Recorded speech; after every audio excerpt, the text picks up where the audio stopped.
você que me acompanha aí por este Brasil. Vamos iniciar o nosso estudo sobre direito previdenciário. Para que se compreenda a matéria direito previdenciário, se faz essencial que você tenha conhecimento do conceito, da finalidade, que é essa seguridade social que vai chegar ali na previdência e depois abranger todos os seus benefícios, segurados, dependentes e etc, tá ok? Então, primeiramente, se faz necessário entender que a previdência social, ela faz parte de um conjunto, tá? De ações integradas que venham a cobrir os riscos sociais. Antes da gente falar um pouquinho mais, vamos dar uma lida no conceito que está lá no artigo 194 da Constituição Federal, que trouxe o que é esta seguridade social. Me acompanha aí na tela. É um conjunto de princípios, normas e instituições destinado a estabelecer um sistema de proteção social aos indivíduos contra contingências que os impeçam de prover as suas necessidades pessoais básicas e de suas famílias, integrado por iniciativa dos poderes públicos e da sociedade, destinadas a garantir os direitos relativos à saúde, previdência e assistência social. Então, esse sistema, essas ações integradas, vai abranger ações do governo por parte do governo e abranger as ações dentro da saúde, assistência social e previdência social. Então, vai cobrir os chamados riscos sociais. Isso é, são riscos que todos nós estamos expostos, diariamente e que pode acarretar, por exemplo, a perda da nossa capacidade para o trabalho, para que a gente busque o nosso sustento, tá ok? Nos colocar em uma necessidade. Então, vai visar principalmente garantir uma dignidade às pessoas, às famílias, diante desses infortúnios. Que riscos sociais seriam estes? A morte, a doença, a incapacidade, a idade avançada, a velhice, quando a pessoa já não pode mais trabalhar, tá ok? São situações que estão dentro deste risco social. Então, essas ações vão tentar cobrir isso. Então, vamos falar propriamente saúde, assistência e previdência. Saúde, estamos lá a partir do artigo 196 da Constituição. Tem uma lei. Você já deve estar cansado de ouvir falar do SUS, não é verdade? Então, temos esse sistema único de saúde que é gratuito a toda a população. Todos. Então, ela é universal. Nós temos uma universalidade. Está abrangendo a todos. Então, se você passa mal aí na sua casa, agora você está me assistindo, começa a passar mal, corre para o hospital, você vai ser atendido? Com certeza. Precisa pagar? Não. Você já acaba pagando indiretamente, através de impostos, ou contribuições. Então, você acaba custeando também essa saúde. Mas você, para ter acesso à saúde, você não precisa, por exemplo, todo mês pagar uma contribuição para a saúde. Senão, você vai ser barrado no hospital. Isso não acontece. Você pode aderir a planos de saúde, aí já é outra história. Mas a saúde pública é para todos. Um dever do Estado garantir, realizar medidas de prevenção, garantir a todos de modo gratuito. Já a assistência social, ela vai visar principalmente os necessitados.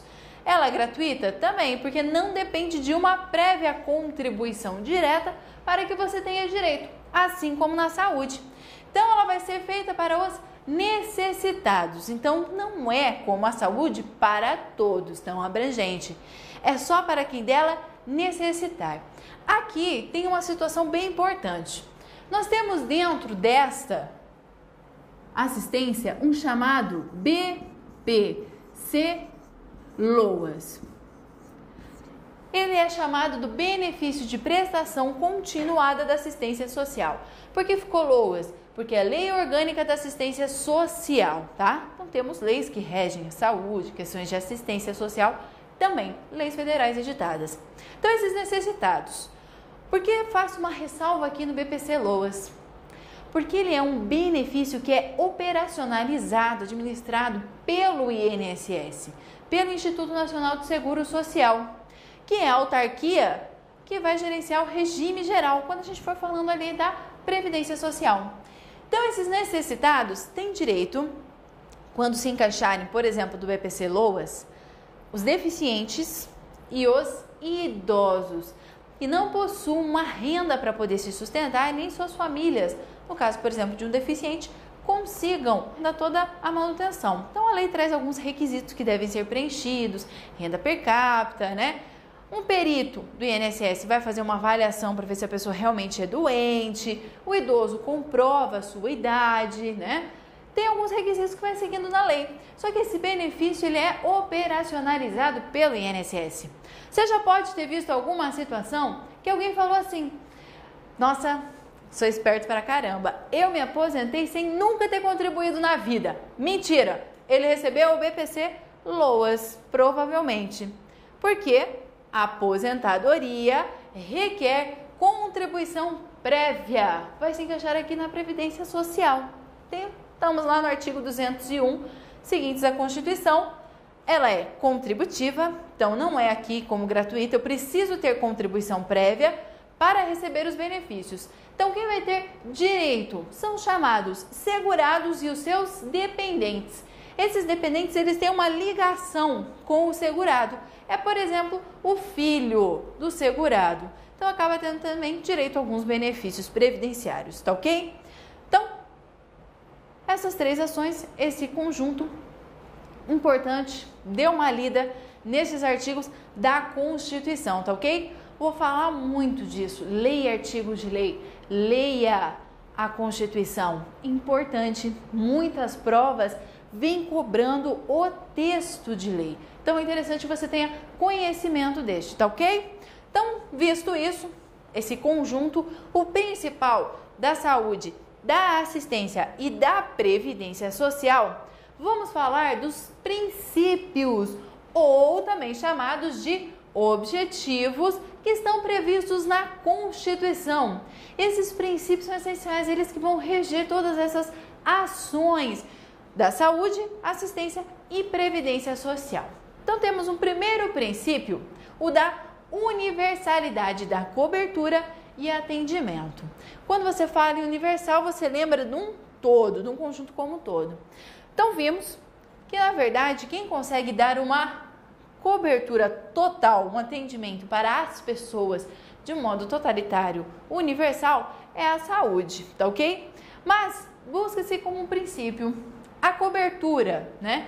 Ou quesito objetivo, atingir todas as contingências sociais, né? Um atendimento de modo subjetivo todas as pessoas, abranger todas as pessoas, todas as demandas sociais, tá ok? O segundo princípio que está previsto lá na Constituição é da uniformidade e equivalência dos benefícios e serviços às populações urbanas e rurais. Isso é, não pode, em hipótese alguma, haver discriminação entre as populações da área urbana e da rural. Não se pode criar benefícios ou serviços que seja discriminatório por causa que a pessoa vive na área rural. Então, quando a gente fala de uniformidade, de uniforme, está falando de uma igualdade. Cuidado! Quando a gente fala de igualdade dentro da lei, a gente não está querendo falar que tudo tem que ser idêntico, tá ok? A igualdade é se buscar fazer a justiça, aplicar o que é justo para cada caso, tá ok? Tratar os iguais como iguais e os desiguais como desiguais. Então não quer dizer que seja tudo igualzinho, tá? Vai se buscar uma igualdade, mas nem sempre será numa totalidade, tá ok? Tem que ser uniforme, não pode ser discriminatório. Perfeito? E equivalente, deve ter a mesma qualidade. Então, os serviços prestados, por exemplo, na área de saúde para a população urbana, eles devem ser de modo igual e da mesma qualidade. Então, deve ter remédios, médicos, toda a assistência necessária, como tem na área urbana, para aqueles também que vivem na área rural. É isso que esse princípio vem dizer, tratar com essa igualdade de modo uniforme e equivalente benefícios e serviços que são prestados para as populações urbanas e rurais. Terceiro que nós vemos é o da seletividade e distributividade dos benefícios. Tudo tem recursos, demanda recursos. Então, as ações, benefícios, serviços que são feitos, que são prestados na área de saúde, assistência, previdência, demanda recursos financeiros, claro. Para que tenha recursos e consiga se abranger, então, a utopia, digamos assim, nossa, que todo mundo fosse atendido com qualidade, que todos tivessem acesso a tudo. Perfeito, mas não tem verba para tudo isso. Então, o legislador vai ter que selecionar e distribuir, levando-se em consideração os mais necessitados. Quem necessita primeiramente desses benefícios? Quem tem uma necessidade muito maior? Então, vamos atender aquela contingência, aquele grupo de pessoas. Então, se seleciona quais benefícios, quais coberturas, quais infortúnios serão cobertos, quais riscos vão ser cobertos e para quem vai ser pago, para quem será feito, ser dado estes benefícios. Então, aquele benefício da assistência social, poderíamos ampliar para um número de pessoas? Com certeza, mas vamos selecionar. Vamos colocar ali para algumas pessoas somente, não é verdade? Vamos ali focar no idoso, no deficiente, que necessitam muito mais, tá ok? Outro exemplo deste, quando a gente fala de benefícios, é o auxílio, por exemplo, reclusão, que são para populações de baixa renda. Então, não vamos abranger a todas as pessoas. Todo recluso, toda pessoa que vai preso, os seus dependentes terão direito ao auxílio reclusão. Muito conhecido na internet, em noticiários, Muitos falam da Bolsa Bandido, tá ok? Mas não é para todos. Tem que ser segurado do INSS e tem que ser considerado baixa renda, tá ok? Então tem alguns requisitos. Então seleciona e distribui, dando preferências a algumas pessoas, aos mais necessitados. Outro princípio importante é a irredutibilidade do valor dos benefícios. Isso é para garantir o chamado valor nominal, isto é, o mínimo concedido, o valor mínimo que foi concedido àquele. Vamos supor até da assistência social, garantido um salário mínimo, Aquele valor fixo, inicialmente dado, vai ficar, tá ok? Não garante a reposição de perdas inflacionárias, diferente para os benefícios da Previdência Social, tá ok? Então, quando a gente fala de seguridade social, a irredutibilidade está ligada ao valor nominal. Então, o inicialmente concedido, fixado, vai ser garantido, tá ok? Não quer dizer que tenha que ter, muitas vezes, reajustes para garantir perdas inflacionárias, diferentemente do que vai ocorrer com benefícios previdenciários. Outro, equidade na participação do custeio. Quem pode mais, paga mais. A grosso modo é isso que esse princípio vem nos trazer. Cada um vai contribuir para esse sistema, todos nós contribuímos de modo ou direto ou de modo indireto, ambos. Então, todo mundo acaba pagando através de impostos. Toda vez que você vai ao supermercado, faz suas compras, você está pagando uma tributação. Tudo isso tem uma reversão. Então, direto ou indiretamente, através de impostos, tributos, você vai acabar contribuindo para esse sistema. Aqui, quem pode mais, vai pagar mais. Então, aqueles, claro, por exemplo, para a Previdência Social, quem ganha mais, quem tem um salário superior, ganha seus R$4.000, vai, claro, pagar muito mais do que quem ganha um salário mínimo, tá ok? A alíquota maior, vai contribuir com um valor muito maior. Então, cada um contribui na medida de suas possibilidades. O outro, diversidade na base de financiamento. Isso é, para garantir a continuidade de todo esse sistema, nós temos uma base diversa, bem como para também não sufocar, não pesar muito para um segmento só para aquele segmento custear com tudo isso, só o governo, só uma determinada empresa, vai custear. Então acaba se repartindo, nós temos uma diversidade na base de financiamento de todo esse sistema da Seguridade Social. E o último princípio que está previsto na Constituição é o caráter democrático e descentralizado da administração. Isso é, o governo, empresas, trabalhadores e aposentados participam de órgãos colegiados que vão traçar rumos para a administração da Seguridade. Políticas, orçamentos, vão discutir a administração efetiva de todo esse sistema da Seguridade Social, tá ok? Então não são somente uma parte do governo, só o governo vai pensar, não. Toda a sociedade acaba participando, sendo representada, por empresas, trabalhadores, aposentados e pensionistas, tá ok? Então esses são os princípios que estão previstos lá na Constituição. Como geralmente eles aparecem nas provas, às vezes pode trazer esses probleminhas, que eu te falei, o que significa equidade, o que significa seletividade e distributividade, o caráter democrático e descentralizado. Mas tenha em mente da maneira que está escrito na lei, dessa maneira que foi apresentado. Porque, em geral, as provas têm o costume de colocar que é centralizado e não descentralizado. Trocar algumas palavras, colocar outras palavras no meio para levar você à confusão e acabar perdendo a questão, tá ok? Então, conheça os princípios desta maneira que está descrita, tá? Saiba, claro, o que cada um tem de significado, mas em geral nas provas é isso, é trocando algumas palavras que ela vai te levando à confusão e cobra os princípios, tá ok? Visto então esses princípios que estão expressamente, que estão escritos lá na Constituição, nós temos outros princípios também que estão implícitos. Ah, mas não está escrito lá na Constituição? Claro que está, mas não está lá escrito que é um princípio da Seguridade Social. Mas também são muito importantes. Vamos a eles? Me acompanhe. Então, temos esses princípios que estão implícitos, isto é, estão ali, estão escritos, mas não tem a palavra expressa. São princípios, seguindo os 10 princípios. Não está algo bem claro, objetivos, mas eles estão lá em nossa Constituição. Vamos tratar principalmente de regras sobre custeio. E você encontra lá no artigo 195 da Constituição Federal. Artigo importantíssimo que você não pode deixar de ler, tá ok?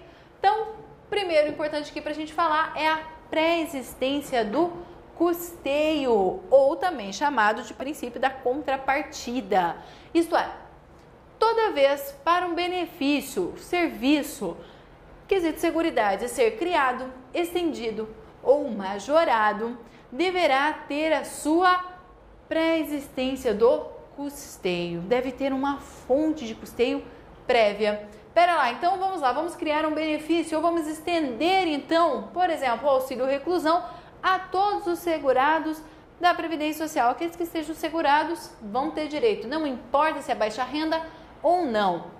Nós vamos ter que ter uma fonte de custeio prévia.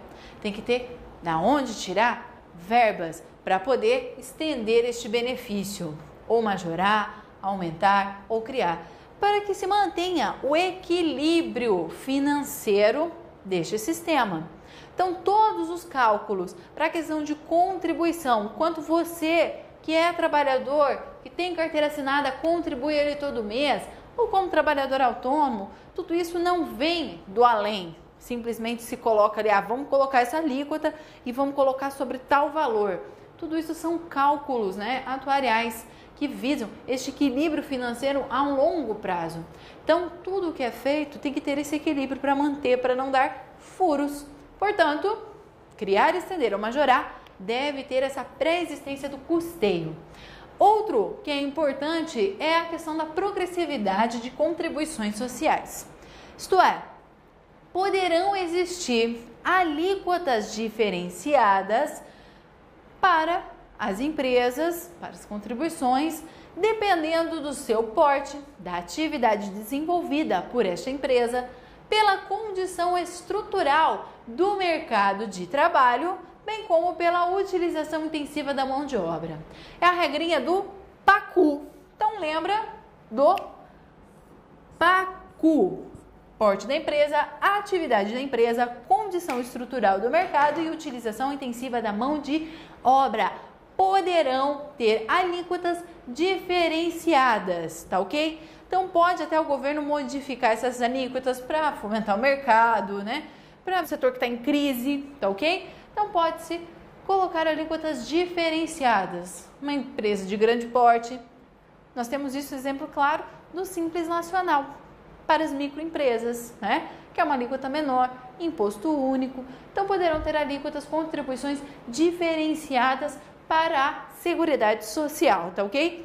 Então vai tratar bem, principalmente quando fala-se de custeio da Seguridade, o financiamento desse sistema que é a Seguridade Social. E o último princípio importante, anterioridade nonagesimal. Esse aqui não cai, ele despenca, volta e meia em concurso público. Tem muitas questões sobre a questão da anterioridade nonagesimal. Porque muitas vezes você pode se confundir também com o chamado princípio da anterioridade do exercício financeiro, que não se aplica aqui. Essa da anterioridade do sistema financeiro trabalha-se lá em direito tributário, tá ok? Está previsto lá no artigo 150 da Constituição, previsto para lá. Isso quer dizer que todos os impostos, em algumas situações, que devem ser fixados no exercício anterior financeiro, isso é, para ser cobrado no ano, vamos supor, de 2014, tem que ser elaborado no ano de 2013, o exercício financeiro anterior, perfeito? Aqui, com relação às contribuições sociais, não se aplica este princípio da anterioridade do exercício financeiro. Toma cuidado que aparece muito que se aplica a anterioridade do exercício financeiro. Não, é a anterioridade nonagesimal. Isto é, toda vez que criar uma contribuição social, surge uma nova contribuição social. Ela poderá ser exigida 90 dias após a data da sua publicação. Então, a lei que cria essa nova contribuição social não poderá, por exemplo, instituir ela para ser cobrança imediata. Não, tem que dar os 90 dias a partir da publicação da lei que criou-se. Instituiu ou majorou essa contribuição social. Então, só segue essa anterioridade nonagesimal. É isso que você precisa saber. Só toma muito cuidado, porque quando aparece muitas vezes colocando junto o princípio do exercício da anterioridade do exercício financeiro. E é só da anterioridade nonagesimal. Perfeito? Então, visto aqui toda a sua finalidade, nesse comecinho da Seguridade Social, seus princípios, vamos então ver como aparece nas provas?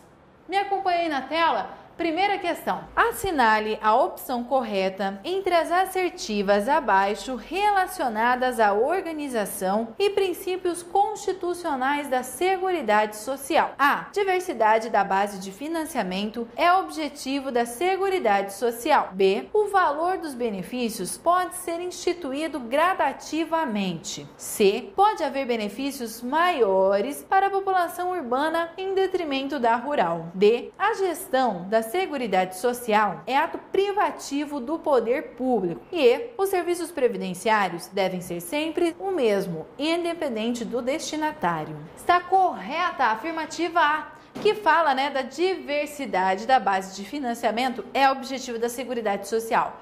Toma cuidado, às vezes vem com a palavra objetivo, mas é também um princípio, não deixa de estar correta. Perfeito? Então, a alternativa A é a nossa alternativa correta. A B está incorreta porque fala que poderão ser reduzidos gradativamente o valor dos benefícios. Está errado. Nós temos o princípio da irredutibilidade, então não pode ser diminuído. Na Seguridade Social se garante pelo menos o valor nominal, aquele valor inicialmente fixado. Dado, tá ok? Então, incorreta. A C está incorreta porque fala que podem haver benefícios diferentes para a população urbana e rural. Negativo, Uniformidade e equivalência de benefícios e serviços às populações urbanas e rurais. Então, devem ser iguais, sem discriminação nenhuma e ter a mesma qualidade. Incorreto. A D se encontra incorreta porque fala que a gestão da Seguridade é ato privativo do poder público. Não, nós temos o caráter democrático e descentralizado da administração. Então não é só ato privativo do poder público, a sociedade participa também. Isso é, as empresas, os trabalhadores e aposentados. Aí está incorreta, porque fala que os serviços, devem ser sempre os mesmos, em qualquer hipótese fala que deve ser sempre o mesmo, independente do destinatário. Não, nós temos o princípio da seletividade e distributividade. Então, não é igual o mesmo para todos. Perfeito? Então, aqui nessa questão, temos a letra A como afirmativa correta. Vamos para a próxima? Me acompanha. Ressalvadas as situações excepcionais de força maior, devidamente comprovadas, nenhum benefício ou serviço pode ser instituído, majorado ou estendido a categorias de segurados sem a correspondente fonte de custeios. Ressalvadas situações excepcionais de força maior, negativo. Não existe essa exceção prevista na nossa Constituição, naquele princípio implícito. Não há previsão de uma força maior, de uma ressalva. Vai sim ter a fonte de custeio prévio. Não tem como se estender, criar, majorar um benefício sem a sua correspondente fonte de custeio prévio. É vedado, não coloca nenhuma exceção, nenhuma ressalva, perfeito? Portanto, essa questão está errada, considerada errada. Perfeito? Então, trabalhamos aqui, os princípios, os conceitos iniciais de seguridade social e você pode observar como poderá ser cobrado na prova. Como eu já havia dito para você, vai ser cobrado muito mais esse copia e cola com algumas mudanças de termos. Então, preste atenção nisso. Então, saiba os princípios. Bem decoreba mesmo, tá ok? Nos vemos numa próxima. Eu desejo para você excelentes estudos. Até mais!